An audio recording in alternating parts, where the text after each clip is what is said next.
doonaa qofka eeda dhiiggiisu yahay waxyaabaha uu ku fiican yahay dabeecadihiisa wanaagsan. waxaa la tilmaamaa dadka dhiigoodu ee uu yahay horta dadka u badan xagga akhriska iyo qoraalka ayay ku fiican yihiin baa lahahdaa. hadduu qofku ee uu yahay dhiiggiisu qoraalka iyo akhriska ayuu ku fiican yahay. waa dad waxna aada u akhriya waxna qora. xagga tiifiyada marka ay daawanayaan baa lahahdaa dadka eeda ahi waxay ka daawadaan barnaamijyada ila qososha ah amba kamaradan lahahda hiding camera waxyaabaha noocaas ay ka helaan. waxay jecel yihiin deegaanka dabiiciga dadka eeda ahi. tusaale ahaan meel dabiiciya oo buur ah oo biyo ay ka soo dhacayaan oo laamaha iyo shimbiraha dhawaqooda ay isu baxayaan oo cidla ah ayay ka helaan meelaha dabiiciga ah. dadkaasi inta badan waxa lahahdaa dad dhacdhac yar weeye. qofka hadduu dhiiggiisu ee uu yahay wuu dhacdhac yar yahay maha dadka ku qaldama. soomaalida waa dadka yidhaahdo kuma daare haydaarin, yacni ma ogolo qofkaasi inuu isna wax dadka yeelo isna wax la yeelo. waxa kaloo ay dadkaasi ay jecel yihiin baa lahahdaa waa dad xarago badan, aada u xarago badan. dadka eeda waa dadka xaragooda ee ugu xaragada badan waa ee baa lahahdaa. daawada waxyaabaha aan ka sheekeynayo adiga laftiga waxaan ugu talagalay inaad baaritaan ku samaysid. haddaad nooca dhiiggaagu yahayna waad dareemi kartaa. dadka eeda ahi waa dad aada u xishood badan baa lahahdaa oo khajilaad badan. khajilaadu waa xanuun laakiin xishoodku baa lahahdaa waa sifo wanaagsan. laakiin khajilaadu inta badan waxay yidhaahdaan waxa weeyaan waa psychological disease baynu marka qofku bini aadmi ku noqon karaa, yani wax nafsiyo mushkilad buu ku noqon karaa. laakiin xagga wanaagga waxa la yidhahdaa qofka eedihii markaynu eegano wanaagyada dhiigga eedu waa qof xishood badan weeyaan. dadka eeday waa dadka inta badan ka warwara shaqada u taala. haddii uu caawa ka seexdo shaqooyinkii isagoon dhamaystirin aad buu uga warwaraayo siduu u dhamaystiri lahaa buu ka warwaraa in badan. dadka dhiigoodu uu eedu yahay waxyaabaha kale ay ku fiican yihiin waxaa ka mid a waa dad ballan markuu galo sida ay tahay inuu u oofiyo wuu jecel yahay. ballamada inta badan hadduu galo wuu oofiyaa. hase haatee waxa lahahdaa ma jecla inay ballamada rasmiga ee tooska ay galaan. hadduu galana inta badan wuu fuliyaa baa lahahdaa. xagga marka laga eega IQ-da iyo maskaxda iyo intelligentka waa dadka ugu maskaxda badan baa lahahdaa, ugu maskaxda fiican bini aadmiga dadka eeda ahi. dadka eeda ahi sidoo kaleeto waxaa la yidhaahdaa waxa ka soo baxa dadka in la yhahdo hogaamiyaasha amba leadershipka. qaybta bidaynu u iman doono laftigooda leadershipka ka soo baxa. laakiin waxaa la tilmaamaa oo daraasado badan oo la sameeyey ay sheegaan qofka eeda ahi dadka leadershipka hogaamiyayaasha inay ka soo baxaan. waxaa la yidhaahdaa dadka eeda ahi dadka ugu hurdada yar weeyaan. xagga seexashada in yar bay seexdaan 24 saacadood 3 saacadood 4 saacadood 5 saacadood 6 saacadood waa more enough. aad bay ugu filan tahay lahahdaa. aad bay markaa hurdadoodu ma badna. meelo gooniyana way ku gamaan, meelaha buuqana kuma gamaan. sidoo kaleeto waa dadka ugu dareenka badan. haddii laga sanqadho isla markiiba buraaruga ayaa lagu tilmaamaa. arinta kale xiisaha leh waxa weeye aan doonaya inaad baaritaana ka samaystaan. waxaa la yidhaahdaa dadka eeda ahi xagga guurka markay noqoto waxa nasiibkoodu kusoo hagaajiya inta badan dumar fool xunxun. dumarka qurux badan nasiib uma helaan. bal taana waad baari doontaan idinka laftigiiniyo inay aragtidaas ay sax tahayeen kale. waxaa la yidhahdaa dadka eeda ahi dumarkoodu amba xagga maaragtay inta badan kuma hagaagaan nasiibkoodu dad qurux badan oo qolo kaloo iman doonta. qolada ooda markaynu marayna inanu tilmaami doonaa. xaggan haddaba dabeecadaha xunxun ee uu leeyahay qofka eedi waa maxay? intaa aynu soo tilmaanay waa dabeecadaha wanaagsan uu qofka uu leeyahay dhiiggiisu uu yahay eeda sida ay daraasado fara badan ay tilmaamaan. daraasadahaasi aynu inta badan cuskanayno aynu inoo ah meel aynu u noqonayno waxay tilmaamaan qofka eeda ahi waxyaabahu ku xum yahay waxaa ka mid a waa dad aada u cadho badan weeye. waa dad dabeecaddooda aanay wanaagsanayn. waxaa kaloo la tilmaamaa dadka dhiiggeedu ee uu yahay waa dadka ugu warwarka badan. warwarkoodu wuu badan yahay. ودad warwar badan oo warwarkoodu uu badan yahay xataa waxa la tilmaamay qofka eeda ay markuu telefoonku ku soo dhaco soo eego in badan buu ka fikiraa oo talo qofka kula soo hadlay telefoonku muxuu ku weydiin doonaa haddii xataa gurigiisa laga soo hadlo waxa talo ma mushkilad bay sheegayaan in badan buu ka warwaraa marka waa dad warwar badan taasuna waa samaysaa in hormoonaad fara badan ay calooshiisa ay ka soo baxdo oo ay raadayso oo xanuunadan aynu tilmaami doono goordhow waxyaabaha sababaanba ka hoos gareeya waa warwarkaa faraha badan baa ayaa ka mid ah waxaa la tilmaamaa oo kaleeto dadka dhiigoodu uu yahay dhinaca markaynu eegno dabeecadihiisa xunxun waa dad hadday maalan dadka balwadaha hadday isticmaalaan qaad oo kaleeto hadduu isticmaalo amba hadduu bun cabo habeen oo kaleeto ma seexdaan hurdadu ma timaado waa waxyaaba la eegay weeye waxyaabaha qaadku uu ka mid yahay waxyaabaha uu bunku ka mid yahay hadday ay cunaan waxa laga yaaba hurdadu inaan habeenkii aada ugu soo dhicin haddii ay balwadaha noocaas isticmaalaan waa dadka inta badan la yahdo waxa ku bata waxaan la yahdo soomaalidu tahda khaayiraada iyo waxyaaba caynkaasa ku bata marka wuu raado weyn bay ku yeelataa arrintaasi waxa inta dadyowga dhiigooda uu yahay waxyaabaha ay ku xun yihiin oo kaleeto waxaa ka mid a amba dabeecadaha xuna uu leeyahay waxaa ka mid a waxa intaa u dheer waa dad kooban oo aan asxaab badan lahayn waa dadkan leahdo waxa weya waa isolated wey waa dad aan xidhiidh badan lahayn asxaab badan lahayn dad dhexgelitaankoodu ma fiicna attraction badan ma leh marka waa waxyaabaha dabaaca ay leeyihiin qofka dhiiggiisu uu yahay uu leeyahay haddii aynu u yaro gudubno dabeecado badan oo kale uu leeyahay oo xagga way jiraan laakiin waynu soo gaagaabinaynaa haddaba aynu bal tilmaamno ilaahay subxaanahu watacaala qofka dhiiggiisu uu yahay waa maxay raashinka ku habboon ay tahay inuu isticmaalo waayo habdhiska qofka bani aadmiga ilaahay subxaanahu watacaala qof walba sibuu u sameeyey xikmad ilaahay oo rabbaaniya iska jirtaa marka dadka dhiiggeedu uu yahay waxaa la tilmaamaa in dhaayatkooda amba raashinkooda aada loo ilaaliyo loo kantaroolo weliba waxa weeyaan waa vegetarian dadkan lahado waa dadkan khudaar cunka ah weeye khudaarta ayaa maaragtay jidhkooda ku habboon inay isticmaalaan iyo dhiigooda iyo habka caafimaadkooda waxa ku fiican inay isticmaalaan waxyaabaha khudaarta ah sidoo kaleeto waxa ku fiican baa la yidhaahdaa ku habboon inay cunaan waxaan lahahdaa hilibka cad waxaanu uga jeednaa waa digaaga iyo kalluunka iyo wixii la halmaala inay isticmaalaan baa fiican ayaa la yidhahdaa marka caafimaadkooda la eegayo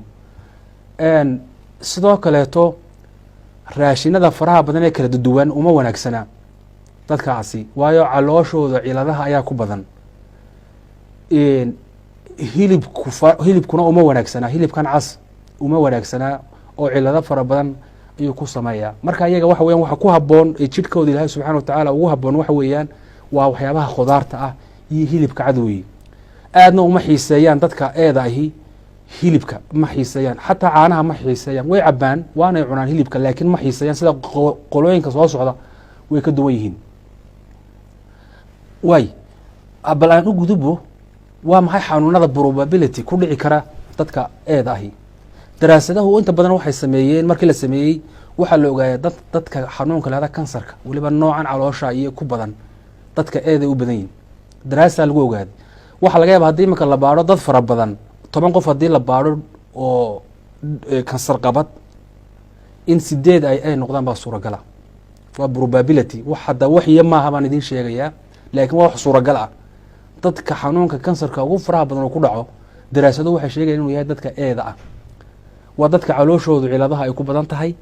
xanuunada adigu kuwa ugu badan kuwaas weeyaan bal aan tilmaamno waa maxay waxyaabaha ku habboon dadka eeda ahi xagga shaqada marka la noqoto shaqo inay shaqeeyaan dadka xisaabaadka amba bankrisku way ku fiican yihiin dadka garyaqaan wuu noqon karaa qofkaasi dhaqaalayahan buu noqon karaa qoraano wuu noqon karaa dadka qoraalada ee buwaagta qora amba noveliska qoraan way noqon karaan waa shaqooyinka ku habboon shaqooyinka loo fara badan way qaban karaan laakiin shaqooyinka ku habboon weeye intaa haddaan kaga gudbo nooca la yihahdo bad type a waxaan u gudbayaa qeybta labaad oo ah b inagoo aada usoo gookoobeynaa noocan la yahdo b bal aynu eegno waxyaabaha horta marka hore ay ku fiican yihiin. dadka bda ahi waa dad dabeecadoodu ay wanaagsan tahay, aada dabeecad fiican baa lagu tilmaamaa. waa dad dhaqan wanaagsan baa la yidhaahdaa. waxaa la yidhahdaa oo kaleeto waa qof hogaamin kara wax laftigiisu, oo xagga kaa kala wadaaga dadka eeda ah xagga hogaaminta iyo leadershipnimada wuu kala wadaaga baa lahahdaa. waa dad hogaamin samayn kara baa lahahdaa. waa dad maareyn kara mashaakilka, mashkilad kastoo kusoo dareysta waa dad maareyn kara, problemska way maareyn karaan. waa dad wixii mushkilada maareyn kara ayaa la tilmaamaa. waxa kaloo la tilmaama waa dad waxa ay doonayaan gaadha. haddii uu himlo tilmaamsado himladaa waa dad xaqiijin kara weeyaan, oo aan ka daalin ama aan dismoral oo kale aanu ku dhicin. halka eedu qofka eedu haddii ay problems kusoo baxaan isagoo doonaya inuu wax gaadho waxa withdraw buu ka sameeyaa, wuu ka tegi karaa baa la yihahdaa. laakiin qoladan baydu dhiigoodu yahay b waxa ay doonaan way xaqiijiyaan baa la yihahdaa. sidoo kaleeto waxa la yihahdaa waxa iyagu marka tifiyada ay daawanayaan waxay ka helaan wararka baa la yihahdaa, wararka dhaadheer waliba analysiska amba taxliilaad kale. muddo dhan bay fadhii karaan telefishon hortiisa oo kolba war iyo taxliilaadkooda uu daawan kara. laakiin qofka eedu intaa ma u dul qaadan kara lahadaayo isagu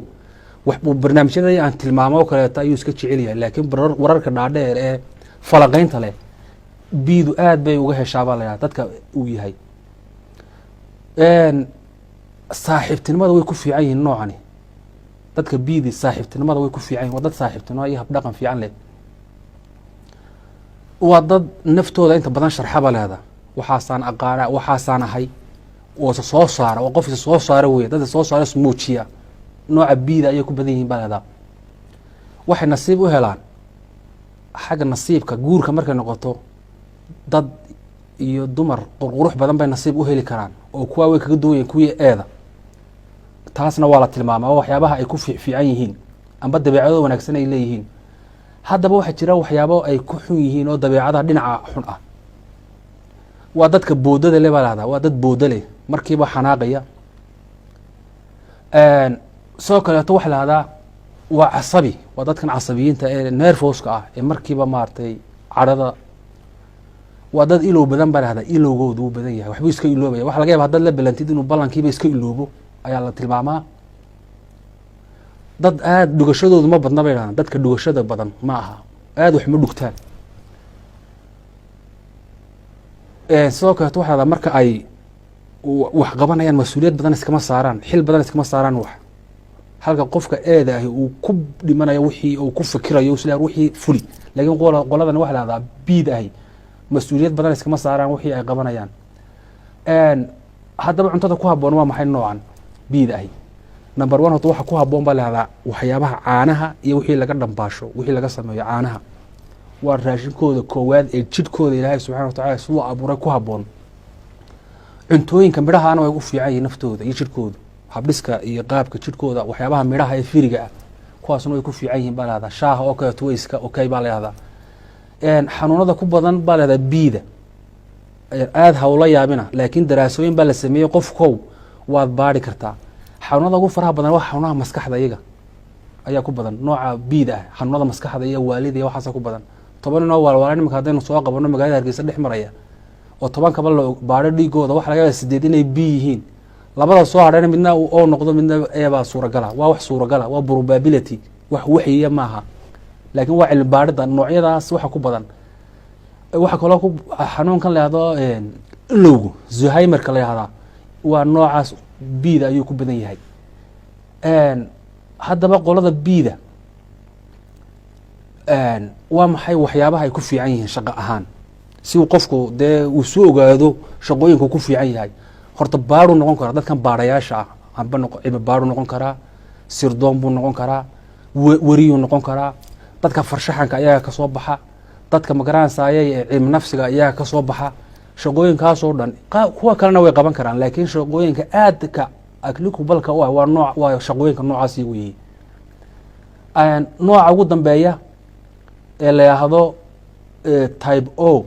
bal in yar iyagana aan ka tilmaamo. nooca kani oodu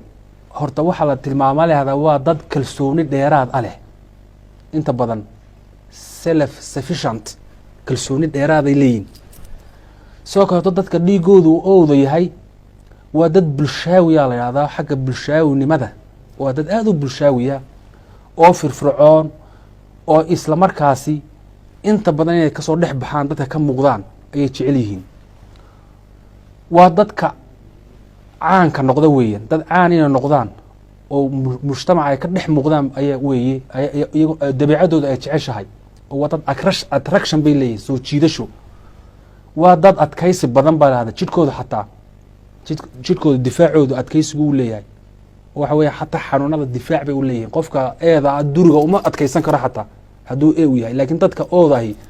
waa dad adkaysi badan systemkooda jidhka ayaa adkaysi ule baa lahahdaa waa dad qaabkooda wanaagsan yahay structurekooda amba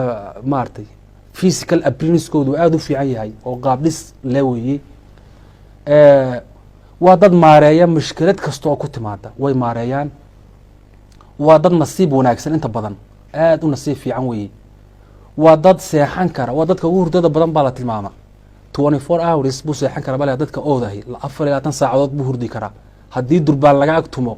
haddii sanqadh kasta ka baxayso meel kastana way ku gamaan baa lahahdaa meel alla meeshii uu soo gaadho ku gamaya gaadhiguu ku gamayaa meesha shaqadu ku gamayaa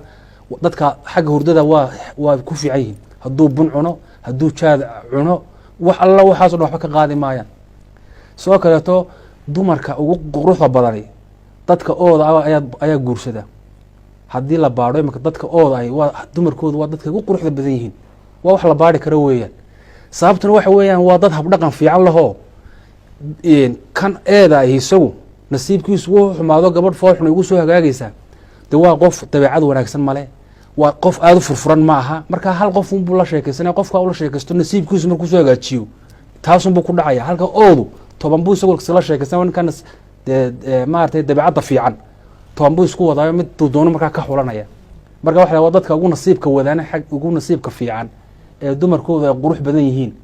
qof walbana istijaabiyo isbaan haddaad doontid markaa theorygan aan ka sheekeynayo amba waad reject garayn doontaa amba waad accept garayn doontaa daraasooyinkana waad akhriyi doontaa haddaba dabeecadaha xunxun qofkan uu leeyahay waa maxay qofka ooda ahi inta badan horta waxay jecel yihiin waa dad ka helaa meelahan xafladaha ay ka jecel yihiin waa dad xafladun buu taagan yahay xidhiidhinta barnaamijyada inuu isagu number 1 ka noqdo inuu meel walba ka muuqdo waa dadkan ay soomaalidu tiraahdo isqorka amba guulwadaynta dadka ku fiican baa kasoo baxa bilaa noocan la yihahdo ooda waxa kaloo ay jecel yihiin in ay wax kasta iyagu ay ummadda ka dhex muuqdaan oo sidoo kaleeto lama saadaalin karo dabeecaddooda qof la saadaalin kara maaha 10 qof ayuu la socon karaa oo uu qof walba kula socon karaa wejigu doono marka waa dad aan la saadaalin karin weeyaan inta badan waxa la yihahdaa dad waa dadka ugu muranka badan way muran badan yihiin xagga muranka iyo waxyaabaha caynkaasi waa dad aada u muran badan oo inta badan murma oo sheekooyinkoodu muran fara badan bay leeyihiin waa dad inta badan dhexdhexaad ah wax kasta waa ka dhexdhexaad marka which means waxa weeyaan laba qof oo halkaa ma odhanaya war adigaa saxaya adigaa qalada wax kasta waa ka dhexdhexaad ma kala marka waa qof aan la saadaalin karin weeye haddaba haddaynu eegno waa maxay cunooyinka ku haboon cuntooyinka ku haboon ilaahay ugu talagalay markuu qofku ou yahay raashinka iyaga number 1 ka waxa weeye waa hilibka waa hilib cun waa humuun bay u qabaan oo waxa ugu horeeya marka raashin loo soo dhigo hilib cun weeyaan marka xagga waxay ka matalaan baa leedahay wuxuushta sida dhuurwaaga iyo libaaxa iyo waxyaabaha hilib cunka ay ka matalaan oo waa dad hilib cuna weeye waa raashinkooda ugu fiican weeye ay isticmaalaan marka iyo waxyaabaha proteinska ay ku badan yihiin daadwaay waxa ka soo baxa dadka buurbuuran dadka aadka u buurbuuran inta badan oo weeye waayo xataa stressku uu ka yaryahay mashaakil fara badan male protein iyo waxyaabaha faatiska ay isticmaalayaan marka waa dadka buurbuuran boqolkiiba inta ugu faraha badan waa iyaga dadka ooda ayuu ka soo baxaan xanuunada ugu badan ee ku dhaca waxaa ka mid ah xanuunada la yihahdo skin diseaseka waxyaabahan maarata waxa kaloo xiiqda oo kaleeto way ku dhacdaa dadkaas waa xanuunada ugu badan ay leeyihiin haddaba shaqooyinka ay ku fiican waa maxay shaqooyinka ay ku fiican waxa kamid ah dadka siyaasiyiinta ee politicianku iyagu ka soo baxa dadka suuqgeynta wax marketingka dadka ka shaqeeya iyagu ka soo baxa baa lahdaa dadka la taliyayaashu iyagu ka soo baxa baa lahdaa weliba waxa aan ka sheekeynayno shaqooyinka ay ku fiican yihiin sababtu waxa weeye waxa u suuro gelinaya dabeecadaha ay leeyihiin qofka marketingka ah waad garanaysaa waa qof furfuran qofka siyaasiga ahi dadka siyaasiyiinta politicianku inta badan oo bay u badan yihiin baa la dhahdaa eegada politician means ma noqon karo xataa leadership bal imanka xataa waddankan haddaynu ku abalay gareeno falsafada noocaasiya ninka siyaasiga maadaama uu wadiga arkaya maanta xisbigan buu ku jiraa xisbigan buu soo baxaya kaasuu gelaya yani waa qof ismuujin badan weeye waa qof daddexgelitaan badan weeye waa qof ma garanaysa waa qof flexible ah markaa dadka politicianska inta badan waxaa la yidhaha waxay kasoo waa oobay u badan yihiin waxa markaad ku qiyaastaa dadka inaga dhexdeena ah ee politicianska ah la yidhaahdo ooda gaar ahaan o minus haddii ay hooyadu noqoto o minus weeyaan o negative wuu hawl badan yahay waayo adduunyada dadka oo negativeka way yaryihiin aad ba u yaryihiin caalamka oo dhan marka la eego waa wax kooban markaa hooyadu haddii la ogaado inay dhiigeedu oo negative u yahay waxa wanaagsan marka ay uur leedahay in la mudo irbad baa markaa lagu mudaa si caruurta looga duwo oo aan caruurta nooceeda yeelan sababta waxa way mushkilad weyn baa dhacaysa oo caruurtu laftigooda inay ka raacaan baa suuragala marka inta badan irbad baa lagu mudaa hooyada oo negative-ka ah waana arin aad iyo aad u hawl badan waxa kaloo daraasadaha qaarkood ay tilmaamayaan hooyada ooda ay haddii ay 30 jir dhaafto inay dhalmadu ku yaraato amba aanay dhalinba waayo marka horeba daraasaadka qaarkood waxay tilmaamayaan hooyada ooda ay inay dhalmo yar tahay marka hadday 30 years ka gudubto 30 sannadood hadday ka gudubto waxa la leeyahay probability-ga u badan inay dhalmaba aanay helin baa suuragala marka waa waxyaabo daraasaadka qaarkood ay muujinayaan sida awgeed waxa weeyaan waxa muhiim ah xataa ayaa lahdaa dhiigaga qaarkood way istiidaan dadka isqaba dhiigaga qaarkood baa istiidaan marka dhiigu hadduu istiidan yahay si caruurtu aanay uga soo dhicin gabadha oo waxaa jira dumar mar walba uu ka soo dhaco ilmuhu marka la ogaado in hooyada iyo aabbahaasi ay kala dhiig duwan yihiin oo dhiigooda istiidayo soo kaleeto irbadaha lagu mudaa si loo suuro geliyo in ubadka amba caruurta uurka ku jira ay badbaadaan oo nabad qabaan marka waxyaaba fara badan oo dee cilmiga uu tilmaamayaa jira dee aragtiyahaas aan tilmaamayo iyo qaar kaloo badani way jiraan inta badanna dee waxaa aada aqoonta ugu sila waa dadka dhakhaatiirta weeye intaa haddii aan kaga soo baxo saddexda nooce muhiimka ah nooc a b yaa jira iyagoo positive iyo negative oo fara badanna way jiraan laakiin inta muhiimka waa saddexdaa nooc weeye waa eeda iyo bida iyo ooda sidoo kaleeto waxyaabaha muhiimka ah dhigagu ay go-aan ka qaataan waxaa kamid a qaabku qofka u seexanayo qof kastoo bani aadmiya waanu ognahay oo imanka qaab gooniya u seexda dadka eeda ahi qaab seexashadoodu waa qaab yaroo curduduba ahoo intay